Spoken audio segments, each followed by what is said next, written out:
Another one of my favourites. This is a breeder called Hiroi Seiji. Now he's not very well known in the sort of like your regular website places and stuff that you go on and look at koi. He's not a well-known name, but in Japan he's quite a big deal.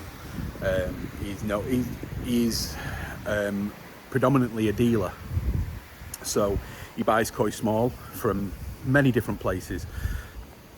Sakai Hiroshima, Dainichi, Momotaro, all the breeders, and he's very well known for having one of the best eyes in the business. So Hiroi, he really does know how to pick a fish at this moment. Sometimes when we're here, we'll sit down, we'll have tea with him and stuff like that, and he just goes through his phone or his catalogue showing us these fish. I mean, these Tosai that he buys from Dainichi. I mean, last time I was here, he bought a Tosai from Dainichi in one of the auctions, and then I think it was 2020, December 2020, when we came over, he showed us the picture of it before at Tosai, then again at 5 years old, and he sold it straight back to Dainichi.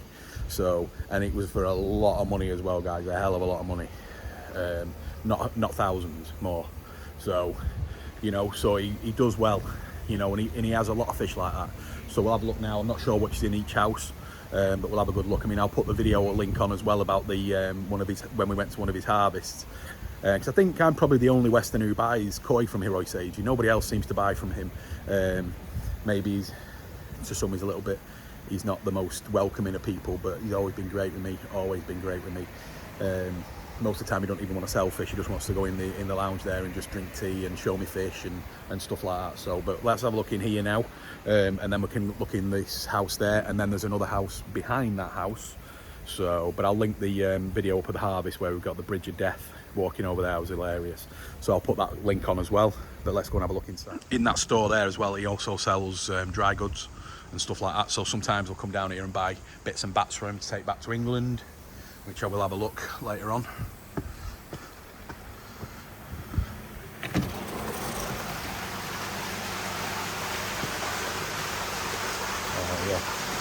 So the Nisai Kohaku that are in here, he does breed those. So that's the only fish that he breeds is Kohaku.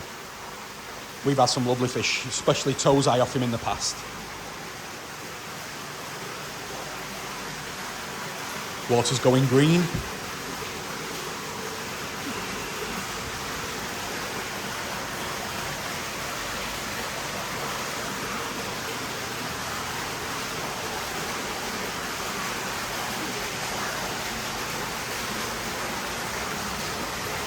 Filters, got these big massive pressure filters that they use over here.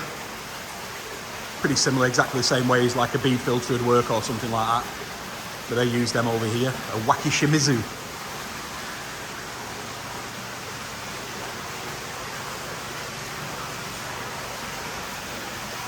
So let's go and have a look at another farm which is close to another farm, which you see that white building over there in the distance. Right directly behind there is Isakoi farm. So you can just walk over the road. Beautiful house as well. But Hiroi-san doesn't have a son, so I would have thought when he finishes and he's getting on a bit, that's it. So some of the fish out here. It's pretty cold in here now as well, so but doing fine. I'll take that Kohaku. Wow, that Maritem all day long. Wow, it's male.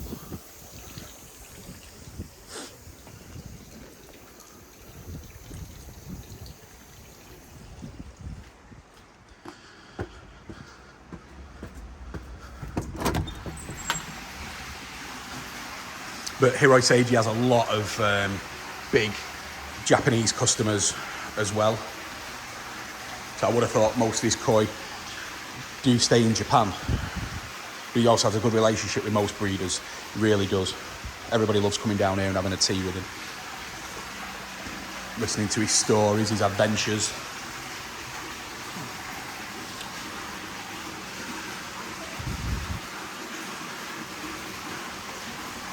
So the temperatures right now here will be about 10 degrees. So these ponds here are not heated.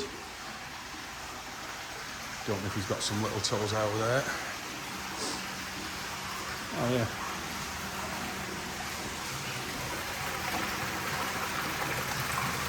Very pale, insipid looking. But they won't be when they've been fed colour food. These are from a Sensuke bloodline as well. Beautiful fish. They're going to get massive bodies.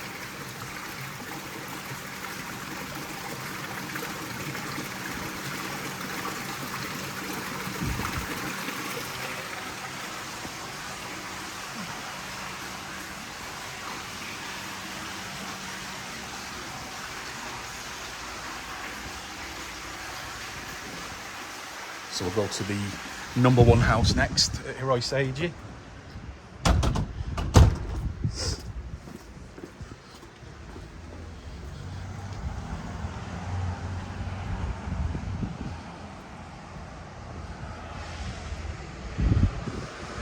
It's not looking great out there, guys, for rain. It's held up a little bit.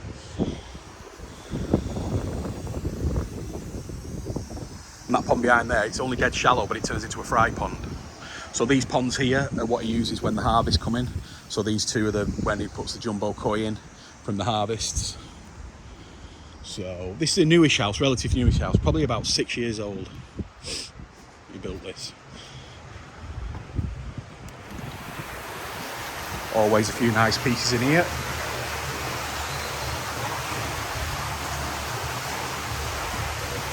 These are all Nisai, so them little insipid things we saw in there, they'll all turn into these. Amazing.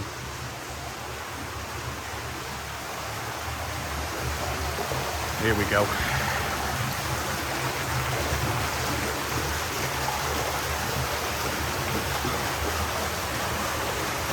Koi in this pond up to about 80 cm.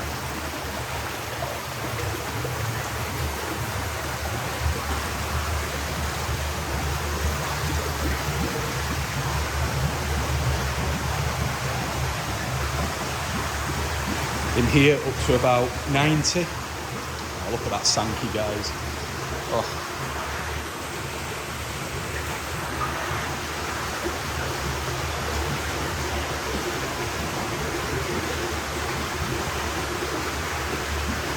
Hunter, just move that bowl and turn the air off for me, please, brother.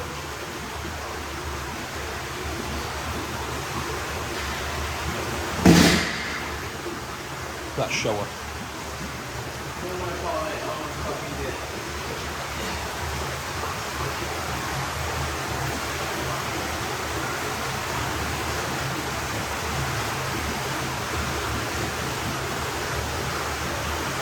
Some stunning pieces. That shower is probably one of the nicest showers I've seen. I would dread to think of the price of that fish. What would you do, buy a shower or a new house?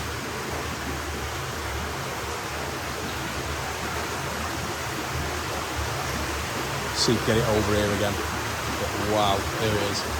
Look at that.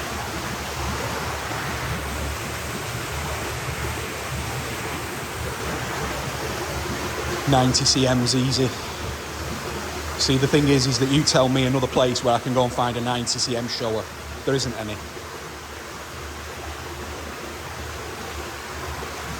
And this guy has it, and he probably grew that on from Nisai or Sansai.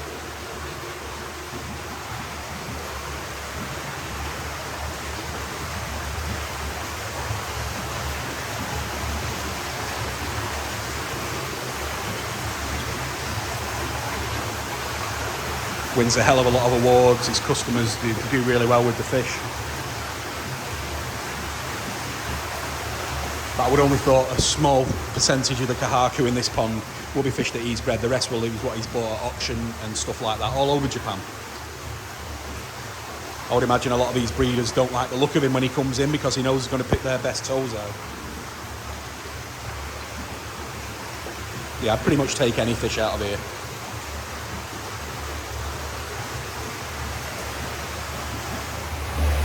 So that's Hiroi Seiji. Dealing with him for many years. Great guy, great eye. That's what you need to if you ever get to a level anywhere near him, you know you're doing well for picking good fish. Really are. He is your man, he's your master. So, but I hope you enjoyed the video, and I will see you on the next one. I'll try and link that harvest one in there, but in case I do forget, just search for Hiroi Seiji on my channel and it'll come up, just in case. You know what I'm like, I do forget these things. So, but anyway, thanks for watching, guys. Give me a thumbs up, subscribe if you can, and we will see you on the next one.